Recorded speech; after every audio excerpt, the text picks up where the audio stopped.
हुब्बे दुनिया से तू बचा या रब। खाने की शर्त यह है कि वो तकल्लुफ अफरातो तफरीज से पाक हो, और जब खाएं तो तन्हा ना खाएं बल्कि दीगर गरीब और भूखे लोगों पर भी इसार करें। अब इसके दो पहलू हैं कि खाएं तो भूखों को भी खिलाएं। हम जब न्याज़ फातिहा करते हैं, आम तौर पे नहीं, ख़ास ऐसा माहौल बनता है कि जब हम न्याज़ फातिहा या लंगर या इस तरह का एहतमाम करते हैं तो उसमें ये देखें कि गरीबों का कितना हिस्सा है, भूखे लोगों का कितना हिस्सा। भूखा वो नहीं होता जिसने दोपहर से रात 9 बजे तक खाना नहीं खाया, वो भूखा है। ये तसव्वुर भी है भूखे का कि जिसने एक टाइम से खाना नहीं खाया वो क्या है, वो भूखा है। एक तसव्वुर ये है, लेकिन जब यही जुमला तसव्वुफ की किताब में आएगा तो इससे मुराद ये नहीं होगा, फिर मफ़हूम बदल जाएगा, फिर मकसद बदल जाएगा, फिर मकसदियत का लेवल ऊपर चला जाएगा। भूखे से मुराद ये है कि वो तमाम नेमतें जो अल्लाह ताला ने तुम्हें दी हैं, जो उससे महरूम है, जिसके पास वो नेमतें नहीं हैं, अपनी नेमतों में से कुछ नेमतें उसको देना, उसकी भूख मिटाना। ये है अपनी 4 रोटियों में से 2 रोटियां दे देना। ये जुज़वी सा मायनी है इसका, ये एक महदूद सा मायनी है, लेकिन अल्लाह ताला की दी हुई तमाम नेमतों में से तकसीम करना। महरूम तबके जो आपके इर्द गिर्द आपके अजीज़ व क़ारब हैं या दीगर अपने, उनमें तकसीम करना, यही सखावत है और यही भूख मिटाने का असल तसव्वुर है।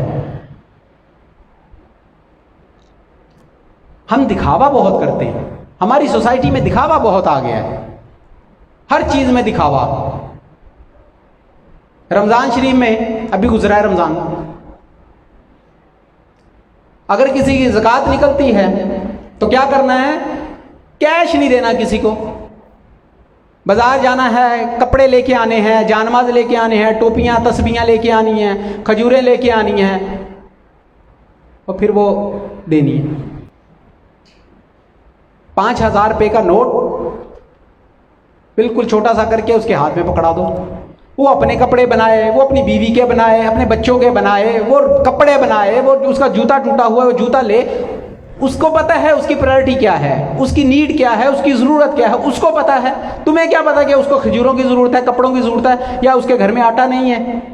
और अगर आटा उसको 10 घरों से आ गया है तो उसका तो ड्रम आटे से भरा पड़ा है, और 1 बोरी तुम भी उसको आटे की दे रहे हो। आटे के साथ रोटी तो पक जाएगी, तो रोटी खानी किस चीज़ के साथ है, वो सालन के साथ खानी है ना, तो सालन के लिए भी कुछ कर दो उसको। यानी आपने दिया उसको, आपने उसको दिया, लेकिन अपना मोहताज बनाया उसको कि जो मैंने दिया है बस इसी में रह के गुजारा कर, तू अपनी चॉइस अपनी मर्जी से कुछ नहीं कर सकता। मैं तुझे ये अथॉरिटी नहीं दूंगा कि तू अपनी मर्जी से अपने लिए कुछ ले ले, नहीं, मैंने जो दिया है। यानी सखावत, ये सखावत का लेवल है कि तू दूसरे बंदे को अपने गिर्द, अपने डिसीजन के गिर्द रखना चाहता है। वो गरीब आदमी है, उसको अगर वो सारी भी चीज़ें मिल जाएंगी तो वो, लेकिन प्रायोरिटीज़ क्या होनी चाहिए। भूख का तसव्वुर क्या है कि अल्लाह की दी हुई नेमतों को तकसीम करो। सिर्फ दाल रोटी को तकसीम करना या उसमें शेयरिंग कर लेना, ये नहीं है भूख का तसव्वुर, ये अधूरा तसव्वुर है। भूखे को खाना खिलाना सबसे अफजल अमल है, भूखे को खाना खिलाना सबसे अफजल अमल है। माजी में भी हुआ करता था और हमेशा रहेगा, लेकिन इस कॉन्सेप्ट को थोड़ा सा फैलाने की ज़रूरत है, इसको थोड़ा वास्ट स्केल पे देखने की ज़रूरत है। पुराने वक्तों में एक इंसान की ज़रूरत सिर्फ 2 वक्त की रोटी हुआ करती थी। तो क्या करते थे सूफिया, फुकरा, दरवेश या जो मुखय्यर हजरात होते थे जिनके दिल में ईमान होता था, वो अपने दस्तरखान वसी कर लिया करते थे, क्योंकि 2 वक्त की रोटी ही तो ज़रूरत थी। क्या आज के ज़माने में किसी घर की ज़रूरत सिर्फ 2 वक्त की रोटी है? कितनी ज़रूरियात जुड़ी हुई हैं हमारे साथ, कितना कुछ जुड़ा हुआ है। 10 मुखय्यर हजरात ने राशन के थैले भेज दिए किसी गरीब के घर में, भेज दिए। अब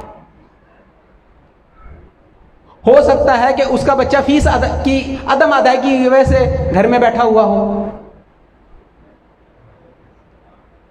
अगर उस सफेद पोश शख्स ने वो खाने की कोई चीज अगर आपने उसको दे दिया है, उसको सेल आउट करके ही दोबारा कैश उसको करवाना है, तो वैसे उसको कैश दे दो ताकि उसकी इज्जत नफ्स मजरू ना हो। दाता साहब की तो मैं बात कर रहा हूं, दाता साहब का भी एक जुमला चल रहा है और रमजान में होने वाले तमाशों को जिक्र कर रहा हूं अल्लाह और रसूल के नाम पर। ये तमाशे होते हैं रमजान में, ये बातें रमजान से पहले करने वाली थी, लेकिन मैंने कहा मुझे क्या जरूरत है करने की। लेकिन जब रमजान में ये तमाशे देखें तो फिर मैंने कहा चलो सही है, दाता साहब ने तो आज टॉपिक भी वही है और आज मैं यही तसव्वुर वाज़िया कर दूं कि भूख का तसव्वुर है क्या।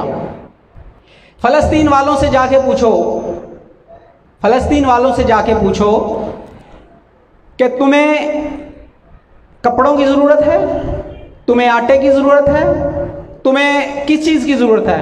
वो कहेंगे हमें किसी चीज़ की ज़रूरत नहीं है, हमें सिर्फ आज़ादी की ज़रूरत है, हमें अपनी हमीयत की ज़रूरत है, हमें कौमी मिल्ली जो हमारा जज्बा है उसको उसके मुताबिक हम अपनी ज़िंदगी गुजार सकें, उसके मुताबिक हमें इसकी ज़रूरत है, हमें इन चीज़ों की ज़रूरत नहीं है। यही वजह है कि जहाँ भूख नहीं है, जहाँ भूख नहीं है, जिन मुल्कों में भूख नहीं है उनको एहसास ही नहीं। जिसकी ज़रूरत जो होती है उसके नज़दीक भूख का वही तसव्वुर है। अगर एक बीमार है तो बीमार को आप कहेंगे ये मैं जी आपके लिए लेके आया हूँ, बड़ी बेहतरीन जगह से बिरयानी लेके आया हूँ, पूरे 2000 रुपये की मैं बिरयानी आपके लिए लेके आया हूँ। वो कहेगा अपने सर पे डाल लो, मुझे डॉक्टर ने इंजेक्शन लिख के दिए हुए हैं वो आने हैं 2200 रुपये के। अब वो जो बीमार है उसको किस चीज़ की भूख है? उसको दवाई की, मेडिसिन की भूख है, उसको तुम्हारे आटे की या तुम्हारी कपड़ों की या तुम्हारी बिरयानी की भूख नहीं है। तो भूख का तसव्वुर समझ गया? ये है तसव्वुर भूख का कि नेमतों में से तकसीम करो, शेयर करो। सिर्फ दाल रोटी तकसीम करने का मकसद नहीं है। अब मैं बात आगे चलाता हूं, जहां जहां खाने पीने की बात आएगी तो समझ जाना कि यह किस चीज की तरफ इशारा है। खाने पीने की तरफ भी है और अल्लाह की दी तमाम नेमतों के साथ दूसरों को उनमें शरीक करना है। यह तसव्वुर किसी मौलवी के मुंह से नहीं आप सुनेंगे, यह है कुरान का वो मैनी। अल्लाह कहता क्या है, अल्लाह कहता क्या है, हम कहते हैं अल्लाह चाहता क्या है। नबी पाक फरमाते क्या हैं, नबी पाक फरमाते क्या हैं, उसको कहा जाता है हदीस। नबी पाक फरमाते क्या हैं, वो क्या है हदीस। नबी पाक चाहते क्या हैं, वो है तसव्वुफ, वो है तरीकत। समझ आ रही है बात? तो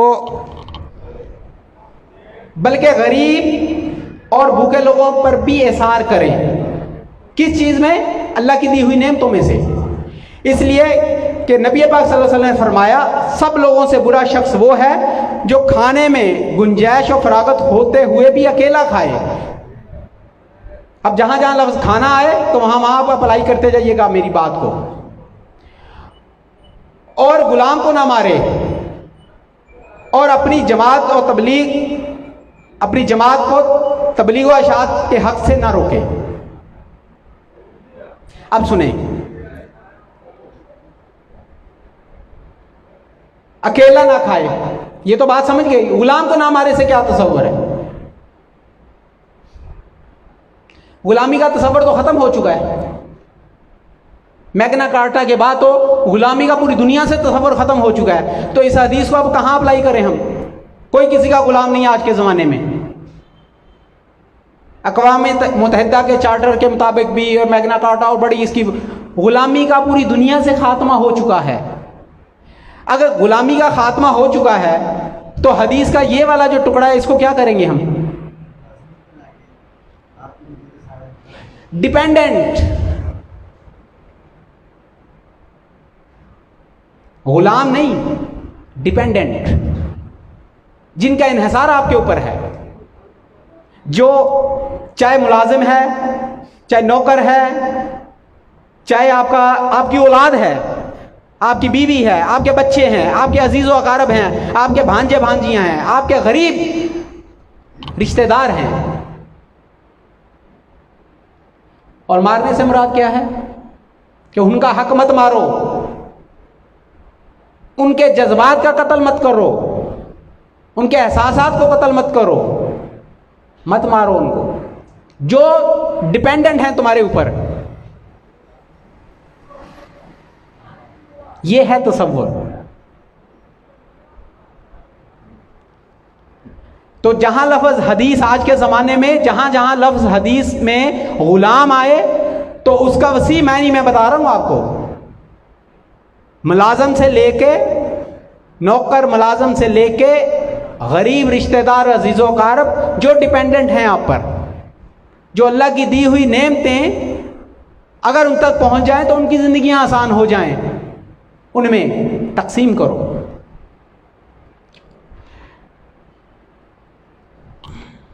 और ये मैं अभी बैठा हूँ, मैंने सिर्फ ये मतन पढ़ा था यहाँ आने से पहले, मेरी मसरूफियत रही, मैं ये सिर्फ मतन पढ़ के आया हूँ। ये जो कुछ मैं बयान कर रहा हूँ ये अभी बयान कर रहा हूँ, फिलबदी हैं ये सारे। ये कॉन्सेप्ट जो है ये भी अल्लाह ताला की तरफ से है कि ये कॉन्सेप्ट भी क्लियर करने की ज़रूरत थी। सब लोगों से बुरा शख्स वो है जो खाने में गुंजाइश और फरागत होते हुए भी अकेला खाए और गुलाम को मारे। दुनिया से तू बचा या रब,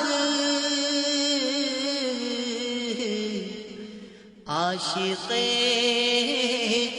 मुस्तफ़ा बना।